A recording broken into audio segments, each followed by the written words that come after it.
Dragon Ball and One Piece, two of the greatest manga and anime of all time, and if you spend some time on the channel, you might have noticed they're also two of my favorite manga of all time.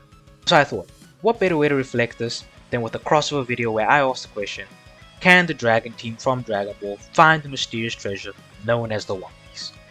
I think thematically this crossover makes sense as well, given the similarities between Goku and Luffy as characters, and the fact that both of their journeys kick off in pursuit of a physical treasure. There are other similarities like how their main parental figures were their grandfathers, and it's due to the influences of Gohan and Garp that these two are as strong as they are as kids, so honestly this crossover just makes sense. Now kicking things off, I should probably specify which version of the Dragon Team I'm going to use for this video and also lay out the scenario I'll be placing them in. So the version I'm going to be using is the Dragon Team directly after the events of the Demon King Piccolo arc. The reason I chose them here is because this would be around the time they're closest in age to the Straw Hats when they started their journey. I mainly used Goku to make this decision since ideally I wanted to use 17-year-old Goku since that's how old Luffy was when he began his journey. But Goku's entire 17th year of life is off screen, so 16 is the closest we can get. Now the people we'll allow Goku to have on his crew are Bulma, Oolong, Krillin, Yamcha, Puar, Roshi, Launch, Tien, and Chaozu. This would make the crew exactly 10 people similar to the Straw Hats.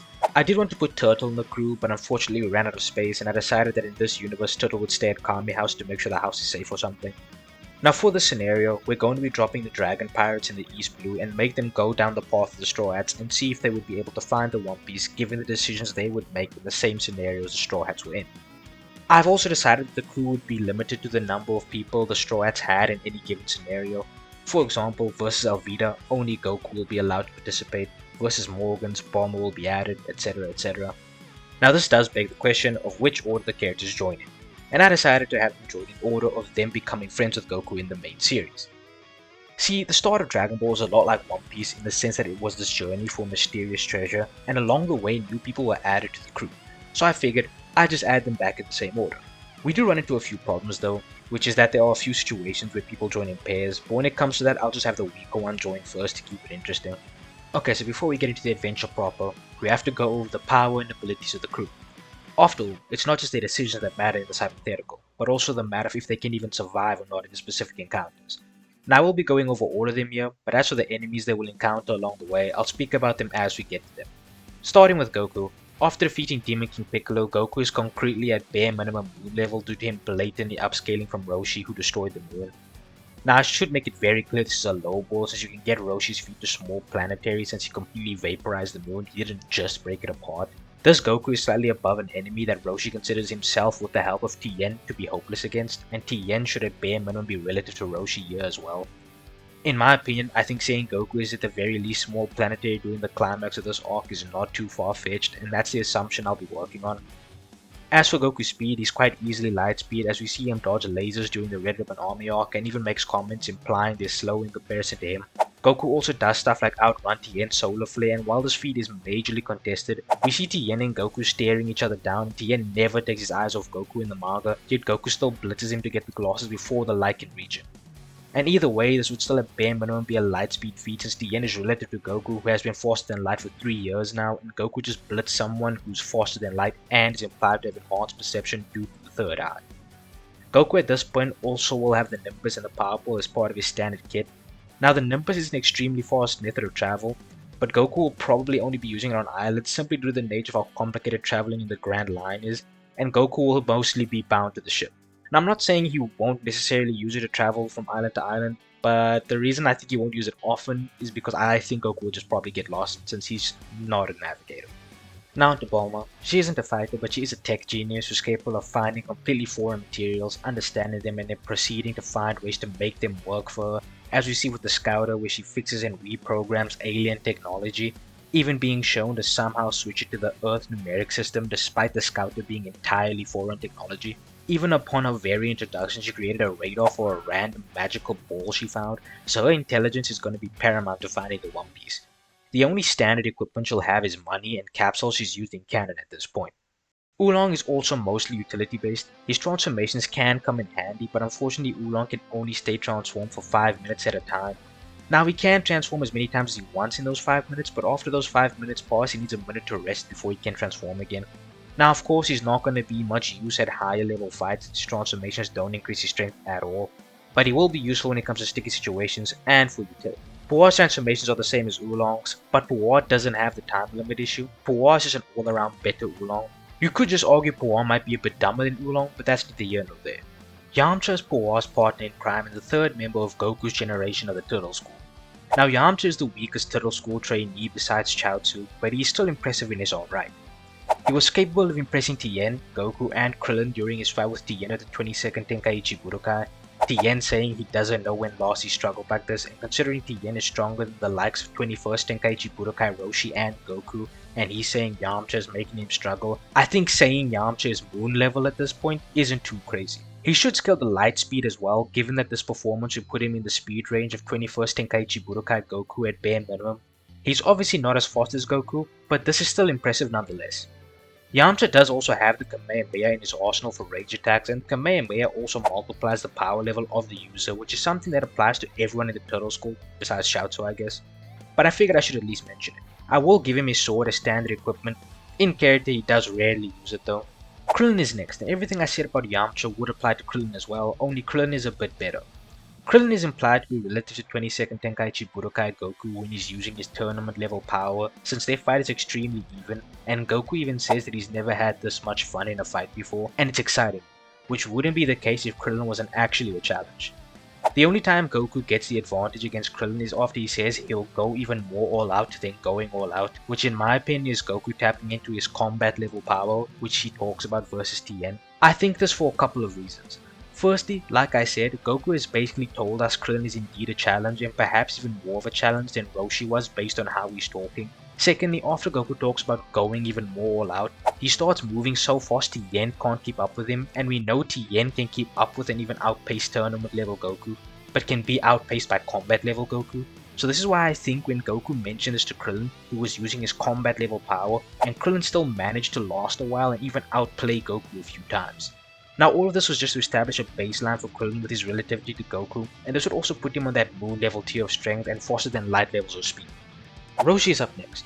Roshi is obviously moon level at bare minimum, potentially small planetary like I said earlier, and if you want to go with him being small planetary, Yamcha and Krillin will just upscale from that. I'm just using a conservative estimate for now to keep it interesting.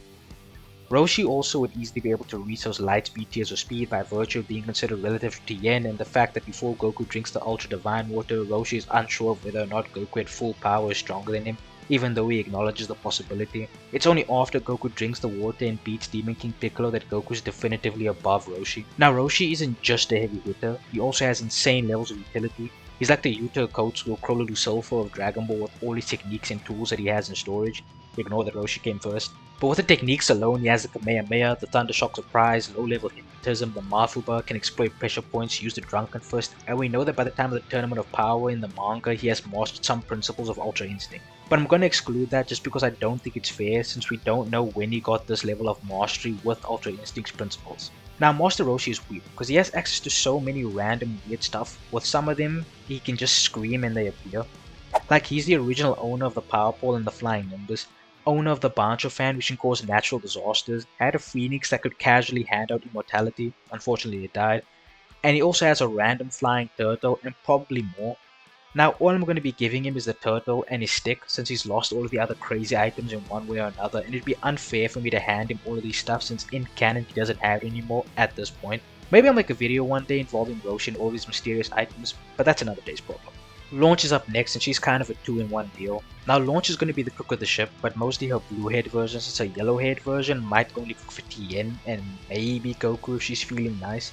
But yellow haired Launch does know how to make use of guns and weaponry, so if Bulma makes some weapons along the way, she'll be the main user of them. Launch will also have some guns offer up as standard equipment since we never see her not strapped. After Launch we have Chaozu. Now Chaozu, unlike every other main fighter I've mentioned, isn't a fighter I'm confident in putting at moon level at this point in the series. When Chaozu fought Krillin, the only reason he lasted as long as he did was because he could fly and use telekinesis. And the only reason Krillin didn't end him in a single Kamehameha is because Krillin literally taught himself the move mid-fight, and Roshi stated that if Krillin learned it properly, it would have been over then and there. This puts Chaozu in a super weird spot. Although he may not be moon level himself, we've seen he's capable of fighting people on that level and immobilizing them. Even the likes of Goku, he immobilized him with a single finger. This means Chaozu is going to be way more of a support player than anything else on the crew once the threats get too strong. Lastly, we have Tien. I've mentioned him a few times already, so it should be clear I regard him as at least moon level and faster than light.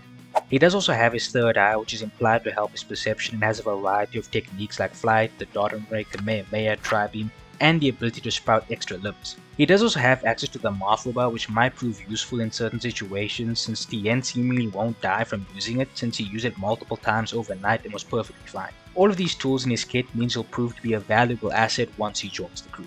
Okay, and with that, we've gone over everyone, so let's get into the actual what if scenario. Now kicking it off with the East Blue, for the most part it's quite cut and dry.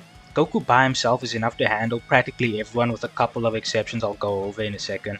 But the likes of Buggy, Captain Kuro, Don Krieg and Arlong are just simply not handling an attack from Goku who's on the small planetary scale of power. And Arlong, who's the strongest of the bunch, is getting KO'd by a building level attack, so this isn't much of a challenge for the Dragon team, which at this point consists of Goku, Bulma, Oolong, Puar and Yamcha. Now I mentioned there are some exceptions here, and one of them goes by the name Dracul Mihawk. Now to be clear, I think Goku and the gang would follow the same path as Luffy for the most part here, just traveling across the East Blue on their way to the Grand Line, and even if they didn't, they would most definitely stop at Baratie because Goku is hungry. Now there is the problem that I don't think the crew would actually get stuck at Baratie like Luffy and the Straw Hats did because they aren't broke. Bulma is literally the richest girl alive, but if we assume they do like Luffy and co did because of fate or whatever, let's assume they actually do run into Mihawk. Now here it all comes down to how high do you scale the One Piece verse in general, because Mihawk would be in that general ballpark. Now there are people who will place Mihawk at planetary due to Whitebeard's planetary statement and say that anyone who is portrayed as relative to Whitebeard should be considered planetary. This is a notion I wholeheartedly disagree with because this line of reasoning is extremely bad faith in my opinion and ignores a lot of context.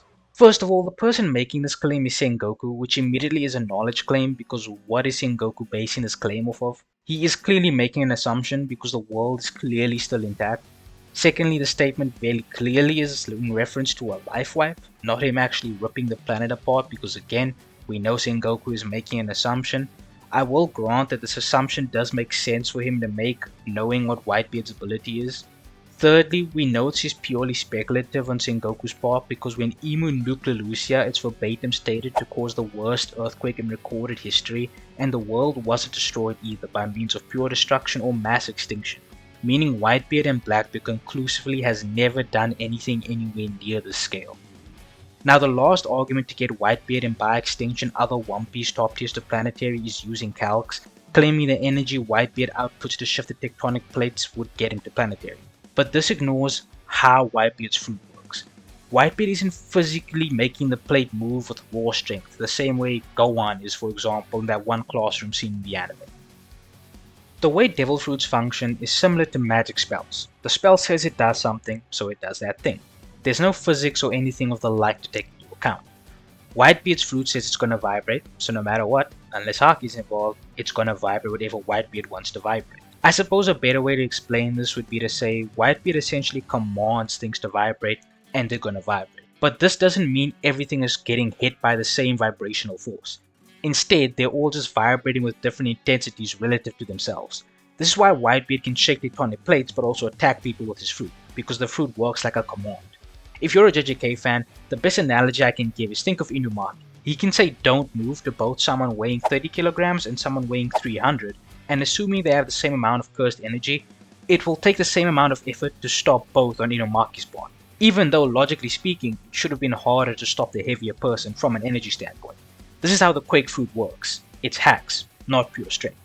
Okay, I know there was a lot of explanation, but I had to address why One Piece top tiers aren't planetary, at least not yet. So where does this leave Mihawk? Well, since he's mostly Vetus, I'm just gonna give him everything I attribute to Shanks and say he's continental due to upscaling from Gear 5 Luffy, and that's clearly not enough here. Speed-wise, I'm sure he won't be entirely outclassed due to his observation haki, and the fact that Luffy was able to keep up with a faster-than-light Kizaru in Gear 5, but the power difference between Goku and Mihawk will simply be too much, and Goku will end up winning here. I do see this being quite an interesting matchup though, with Goku using the power pole to parry Mihawk's sword strikes. Now I should note here there is the possibility Yamcha could pull out a W here, especially since Yamcha is a swordsman and he will have joined at this point, but if you don't want to grant Yamcha this W, Goku is taking it.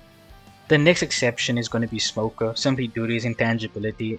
I don't think I have to explain how hopelessly outstated he is. Now this can go one of a few ways depending on how we view a few things. If we apply verse equalization and say Ki equals Haki, Smoker gets one shot since it's up against two Ki masters.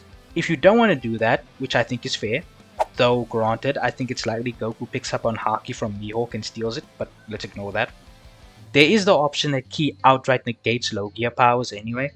Now the reason I see this as a possibility is because we've seen on multiple occasions that Ki can negate hacks. For example, Chaozu's telekinesis simply doesn't work on Nappa when Nappa powers up, and Chaozu's telekinesis isn't Ki based, it's a hack he was born with and is compared to Launcher's split personality and Bulma's intelligence in guidebooks, and Ki was able to just turn it off. We've also seen Vegeta resist Boo's magic and the likes of Jiren and Goku in the anime just ignoring Hit's time manipulation, so there are several precedents set for this. If you subscribe to either of these notions, Mocha gets completely wiped out with no difficulty. But if you don't want to, then I can also see Puar just containing Smoko while Bulma builds a special gun to deal with him, or at absolute worst they retreat until they find a way to beat Smoko. Now going forward, just for interest's sake, I'll assume Ki doesn't just turn off Logias just to keep it interesting, and I'll make it so that the gang is gonna have to find someone to teach them Haki, because simply put, they're too strong now and they need limitations. So how do they get out of lockdown? There's just so many ways to get out of it. They're faster, Smoker can't do anything to them, they have ways to contain him, they have ways to escape, Smoker just can't do anything. So yeah, they move on. Okay, now starting with the Alabasta saga, we kick it off with the Reverse Mountain, and there is some crucial information up for grabs here. Now here there is the potential to grab two log poses. Either Mr. 9 and Miss Wednesdays, or the Dragon team might be able to get Crocus's log pose if they end up helping Lagoon. Now the question is, will they get into a situation where they do actually help Lagoon? Now while it is entirely possible for either Goku or Yamcha to straight up kill Lagoon to get him out the way, I don't think Goku would. Goku seems to have this weird ability to communicate with animals like a Disney princess, and he might be able to understand Lagoon's plight, and this could lead him to getting swallowed and meeting Crocus, who would explain the entire situation. At this point I see the gang beating up Mr. 9 and Miss Wednesday and getting the log pose, and Goku, being the curious being he is, would ask Crocus about it, and this would prompt the explanation needed.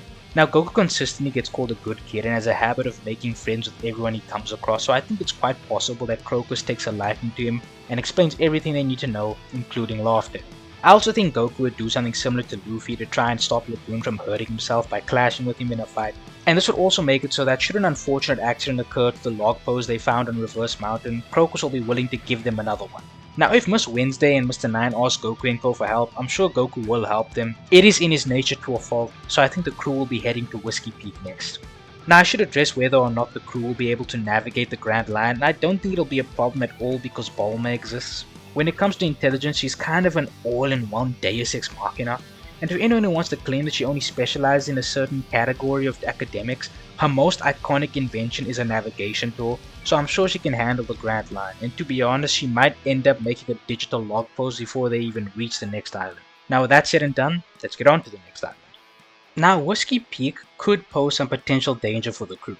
All of them aside from maybe Puar are extremely susceptible to the vices that the bounty hunters are going to present them with, and Goku in some ways is even more gullible than Luffy. You could make the argument that Yamcha, Puar, and Oolong would be extremely cautious in this scenario due to Yamcha and Puar's history as bandits and Oolong having spiked Goku and Bulma's drinks before, and in this scenario Whiskey Peak is generally not even remotely a problem. But let me entertain the possibility that they all fall for it for a second. Now, at this point, at the very least, Goku will be worth billions due to defeating Mihawk, and we know Igaram didn't want to kill Luffy because his value would drop if they brought him in dead, so there's a chance he could make the same decision here and just decide to tie the gang up. In which case, Oolong and Puar would free everyone when they wake up and the gang would clear out the bounty hunters. Alternatively, if you believe Igaram would deem them too threatening and decide to execute them while asleep, I doubt he has anything that could actually kill Goku or Yamcha while asleep. Goku and Krillin pre-Roshi training could get shot in the head multiple times by launch and nothing happened. And also at the start of Z, Bulma is able to shoot Roshi and Krillin while literally asleep, and they're completely fine. And they're at this point around the level of King Piccolo Goku, Roshi being even weaker, and they're completely fine. And Igaram at this point, his entire thing is guns in his head. And none of the other bounty hunters have anything much more impressive than that. So no matter how you slice it, the Dragon team clears you. Now as for where they plot their course next, I think it's likely after simply seeing the bounty on Goku's head, Vivi would drop the act and ask for help. This is honestly part of the reason I don't think Igaram would execute them. I think he would pretend that it's to maximize profit, but the actual reason is that he wants to get their help. At this point, I think the gang will help them. Goku isn't the type to ignore someone who directly asks for help, just ask Frieza. So this means that they will be heading to Alabasta next. Now this obviously leads to Robin showing up.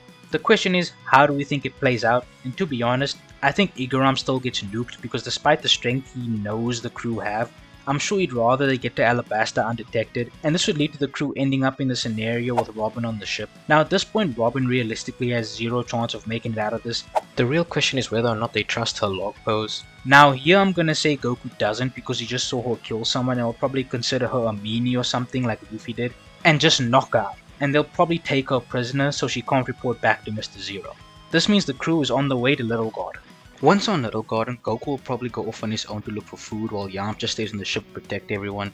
Now Goku will naturally encounter Dory and I see them becoming friends instantly. Yamcha's a bit of more of an interesting case since he'd naturally be more defensive when a giant shows up at the ship, but I think there's a good chance they make friends with Broggy too.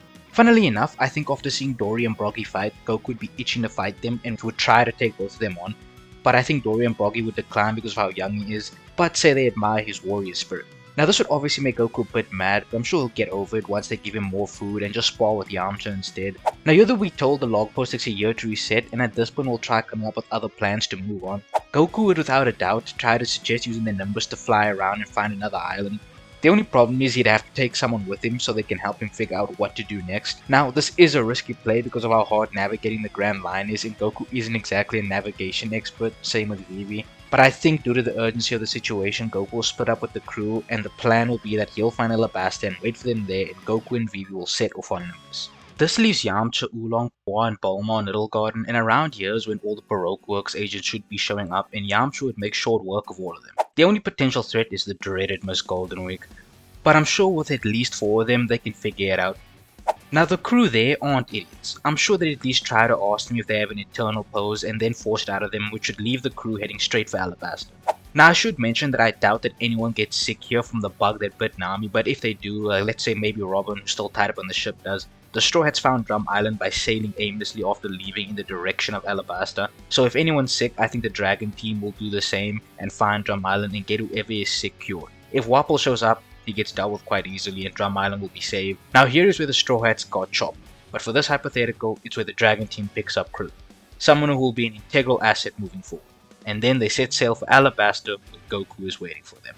Now rewinding the clock to when Goku set off, the Nimbus is shown to be capable of traversing large portions of the world in short amounts of time, and Goku even calls a Red Ribbon Army jet slower than it. Now the average military jet speed, even back when Dragon Ball came out, is about Mach 2, so Goku is definitely traveling quite some distance, and all he has to do is search a certain area and land on whatever islands he finds, and ask the people there for any sort of directions they have to Alabasta. And I'm sure he arrives on Alabasta within a day, which is the same time the rest of the crew would land on Drum Island. At this point, after finding their feet and Goku eating something, he would probably gun straight for Crocodile and Alabana on Nimbus with Vivi, and they would end up at the casino where Goku would most definitely fall for the trap. But he'll break out of it practically instantly, and the showdown with Crocodile will begin. Now Goku completely outstats, but Goku can't hit him with any of his physical attacks. Crocodile also has a few aces up his sleeve in his Dehydration Touch and Poison, which will end the fight if he manages to touch Goku, but I don't think he makes it that far. See, Goku will probably try the Kamehameha once he sees no physical attacks work, and unlike Smoker, the Kamehameha will actually land, and will most likely erase Crocodile with the sheer power difference, leaving Goku with another wallet under his belt and a kingdom almost saved. Now to address if Goku would feel some type of way about killing Crocodile, I doubt it. When Goku accidentally killed what he thought was a person in Muscle Tower, all he said was, "I did a bad thing," and moved on. And he also did not care at all when he killed Piccolo or any of his kids since they were evil, so I doubt he'd feel bad about Crocodile, who was subjugating an entire kingdom. At this point the rain will start coming down and Goku will start cleaning up the rest of Baroque Works, less lethal methods admittedly, and wait for the arrival of his crew. Now this is where I'm going to leave it for now. This video is already quite long by my standards, so I'm going to put the rest of pre-timeskip in a part 2. If you enjoyed this video, be sure to leave a like, and if you want to see part 2, be sure to leave a sub. As always, feel free to leave your thoughts in the comments, and for this series, I want to see your guys' input. Specifically for this part, I want to ask you guys, how do you feel about Robin? Because currently, the other Straw Hats have her on the ship just tied up, they have her captured. So, do you guys think she should be allowed to join the crew, or should I just stick to the 10 I laid out in the beginning? Let me know what you think about that in the comments below. Anyway, thank you so very much for watching to each and every one of you. And I hope you have a great rest of your day or night whenever you're watching this. And I hope to see you all next time.